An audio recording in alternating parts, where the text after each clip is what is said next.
चलो, where the provisions of section 44 AD subsection 4 are applicable, मतलब आप प्रेजम्पटिव बेसिस पे इनकम कैलकुलेट कर सकते हो। बट इसमें भी ऐसा है कि अगर आप इस ऑप्शन को चेंज करते हो ना एक बार, तो आने वाले 5 सालों तक आप ऑप्शन बदल नहीं सकते। You can not change the option for upcoming 5 years। पहले आपने बोला है कि मुझे 44 AD में जाना है, तो बोला कि 44 AD नहीं, मुझे नॉर्मल अकाउंटिंग में जाना है, 44 AD प्रिजम्पटिव इनकम वाला है।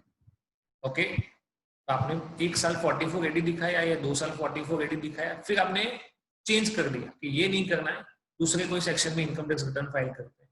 If it is changed, then you will not be able to claim the benefit for 5 assessment years। आपको कंपल्सरी 44 AD ये कहता है बुक्स ऑफ अकाउंट मेंटेन मत करो, मिनिमम इनकम दिखा तो बात खत्म। Okay, but if the option is changed, तो आपको आने वाले 5 साल तक 44 AD का बेनिफिट नहीं मिलेगा। 44 AD का बेनिफिट नहीं मिलने का मतलब क्या है कि आपको बुक्स ऑफ अकाउंट मेंटेन करना पड़ेगा। और दूसरा, इसके साथ साथ एक और कंडीशन भी फुलफिल होना चाहिए कि आप 44 AD का यूज कर रहे हो। मैं 44 AD का यूज करता हूँ। फॉर एग्जाम्पल, मेरा टर्नओवर है 10 लाख रुपए, तो मुझे मिनिमम 8%, अगर मेरा सारा रिसीट कैश में है तो मुझे 80,000 इनकम दिखाना पड़ेगा। मैं दिखाता हूँ 4 लाख रुपए, है ना। मुझे 8% मिनिमम दिखाना पड़ेगा, तो मैं दिखाता हूँ 4 लाख रुपए, which is more than the basic exemption limit. Basic exemption limit कितना है? 2,50,000। तो अगर मेरा बेसिक एग्जाम्पशन लिमिट से ऊपर इनकम दिखा दिया तो भी मुझे compulsory books of account maintain करना पड़ेगा। ओके, चलो, कौन से बुक्स ऑफ अकाउंट मेंटेन करने हैं? तो यहाँ पे हर एक क्लास ऑफ पर्सन के लिए प्रिस्क्राइब्ड है, जहाँ पे आपको किसका डेटा रखना है। Prescribed by the rules, the books of account and other documents including inventory wherever necessary. Okay, उसका type of document, form of document and place of document, ये सब रूल्स में स्पेसिफाइड है। Everything is specified.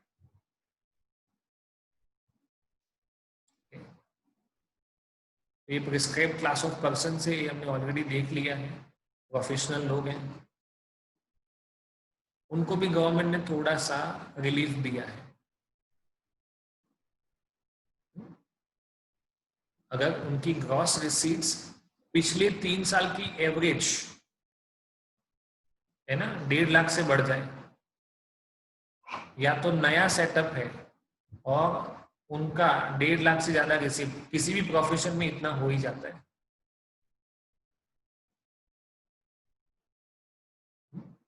अब देखो, 2 चीजें हैं, ये स्पेसिफाइड प्रोफेशंस हैं, इसमें डॉक्टर, लॉयर, चार्टर्ड अकाउंटेंट सब आते हैं। उनको किसी भी केस में बुक्स ऑफ अकाउंट को मेंटेन करना पड़ेगा ही, कंपल्सरी। और इसमें 2 पार्ट बताएंगे। ऐसे लोग जिनका रिसीट्स 1.5 लाख से ज्यादा हो जाता है, और ऐसे लोग जिनका रिसीट 1.5 लाख से कम होता है।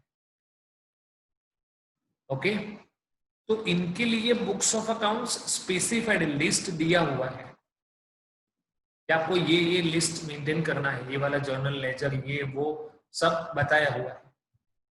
इनको भी compulsory books of account maintain तो करना पड़ेगा, पर इधर लिस्ट स्पेसिफाइड नहीं है। जहां पे टर्नओवर 1.5 लाख से ज्यादा हो गया वहां पे लिस्ट स्पेसिफाइड है, जहां पे टर्नओवर 1.5 लाख से कम है वहां पे बनाना तो पड़ेगा, पर इनकम टैक्स एक्ट में इसके लिए कोई लिस्ट नहीं है। ओके, मतलब वो अपने हिसाब से उनको जो सही लगते हैं वैसा वो बुक्स ऑफ अकाउंट बना सकते हैं, बट मेक श्योर कि आप जो भी बनाओ उससे इनकम टैक्स ऑफिसर को या असेसिंग ऑफिसर को आपकी इनकम गिनने में आसानी होनी चाहिए। That's it. फिर आप 5 बुक बनाओ, 6 बुक बनाओ या 1 बनाओ, असेसिंग ऑफिसर को आपकी इनकम कैलकुलेट करने में दिक्कत नहीं होना चाहिए। ओके, अब कौन से बुक्स ऑफ अकाउंट है ये आपको लिस्ट दिया हुआ है। okay? और जो लोग मेडिकल प्रोफेशन में हैं उनको इसके अलावा ये 2 चीजों का भी रिकॉर्ड रखना पड़ेगा। ओके, कहाँ पे करेंगे? जहां पे आपका प्रोफेशन आप कैरी आउट करते हो, ओके, वहां पे। अगर आप एक से ज्यादा जगह पे प्रोफेशन में इन्वॉल्व हो तो आपका जो प्रिंसिपल प्लेस होगा वो, ओके। और अगर दोनों प्लेसेस के लिए सब अकाउंट्स हैं, ओके, तो आपको दोनों जगह पे separate sets of books of account maintain करना पड़ेगा। Is it clear? किसी को डाउट है तो पूछो। ये फिल्म आर्टिस्ट है, उसका फाइनल असेसमेंट ईयर 2021 है, मतलब फाइनेंशियल ईयर होगा 1920। इसके पहले के 3 साल, ये देखो 2 साल में उसका टर्नओवर 150 से ऊपर चला जाता है, बट 1 साल में उसका टर्नओवर 150 से कम रहता है। इसका ये मतलब कि उसको बुक्स ऑफ अकाउंट मेंटेन तो करना पड़ेगा, है ना। इधर लिखा है लास्ट लाइन, देखो, Mr. Vinod is however required to maintain the books of account as would enable the assessing officer to compute his total income. उसको रूल के हिसाब से नहीं, मतलब वो जो कैश था, जर्नल था, ये 5 जो आपको लिस्ट बताए हुए थे वो मेंटेन करने की कंपलसरी जरूरत है ऐसा नहीं है। सिर्फ इस तरह से आपको बुक्स ऑफ अकाउंट मेंटेन करना है कि असेसिंग ऑफिसर को आपकी इनकम डिटरमाइन करने में प्रॉब्लम ना। नेक्स्ट, कितने टाइम तक आपको बुक्स ऑफ अकाउंट मेंटेन करना है?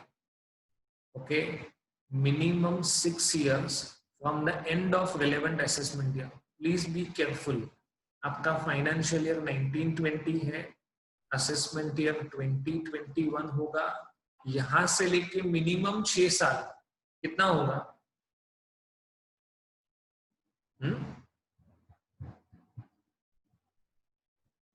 26-27 तक, ये साल तक आपको minimum books of account maintain करना पड़ेगा। उसके बाद भी करना हो तो प्रॉब्लम नहीं है, बट एटलीस्ट फाइनेंशियल ईयर 1920 का जो आपका रिकॉर्ड है वो 2026-27 तक जाना चाहिए, है ना। मैं अगर दूसरे लैंग्वेज में बोलना चाहूँ तो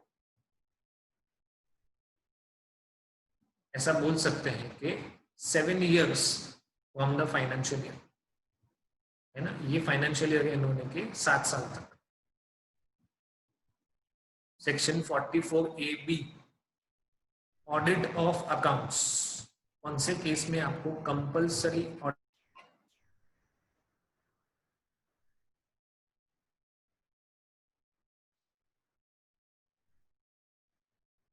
में सबसे पहला केस,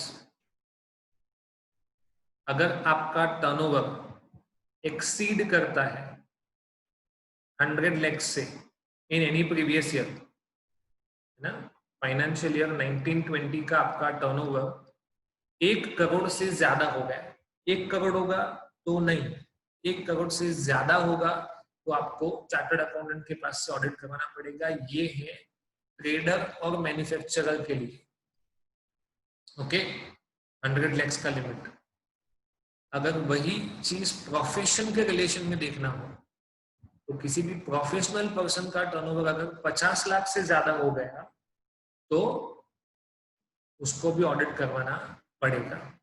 तीसरा, जहां पे आप प्रिजम्पटिव बेसिस पे, है ना, सेक्शन 44AD का बेनिफिट लेके, या AE है, BB है या BBB, जहां पे आपको प्रिजम्पटिव बेसिस पे मतलब कुछ मिनिमम इनकम शो करना है, अगर आप उससे कम, देखो इधर लिखा हुआ है, लोअर इनकम शो करते हो है ना। मैंने आपको बोला था कि आपको 80 लाख का 6% 4.8 लाख शो करना पड़ेगा, बट आप उससे भी कम अगर इनकम शो करते हो या करना चाहते हो तो इनकम टैक्स डिपार्टमेंट आपको मना नहीं बोलेगा, बट उन लोगों ने कंडीशन रखा है कि अगर आप प्रिजम्पटिव वाले जो सेक्शंस हैं, है ना, उसका बेनिफिट लेना चाहते हो पर इनकम मिनिमम परसेंटेज से लोअर दिखाना चाहते हो तो आपको कंपल्सरी ऑडिट करवाना पड़ेगा, और इसका इनडायरेक्ट मीनिंग ये होगा कि आपको बुक्स ऑफ अकाउंट भी मेंटेन करना पड़ेगा।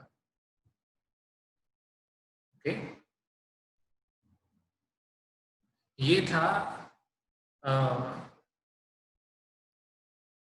फ्लाइंग और हायरिंग ऑफ गुड्स कैरेज, और इसके अलावा शिपिंग बिजनेस। ओके, एक और है प्रोफेशनल के केसेस में, है ना। If I am a professional person, मेरा मुझे जो भी इनकम मिलता है वो प्रोफेशन के फॉर्म में मिलता है, like a chartered accountant. Okay, तो उनको अगर प्रिजम्पटिव बेसिस पे बुक्स अपनी इनकम शो करनी है, मतलब ज्यादा डिटेल में नहीं जाना है, बट प्रिजम्पटिव बेसिस पे अपना इनकम कैलकुलेट करके दिखाना है, तो उनके लिए सेक्शन है 44 ADA, है ना। जो मैंने 80 लाख के टर्नओवर वाली लिमिट बताई थी वो तो ट्रेडर मैन्युफैक्चरर के लिए है ना। प्रोफेशनल पर्सन के लिए कितना है? 50 लाख। मेरा टर्नओवर प्रोफेशन में है 15 लाख रुपए। तो डिपार्टमेंट ने कहा कि 50% इनकम शो कर दो, बात खत्म।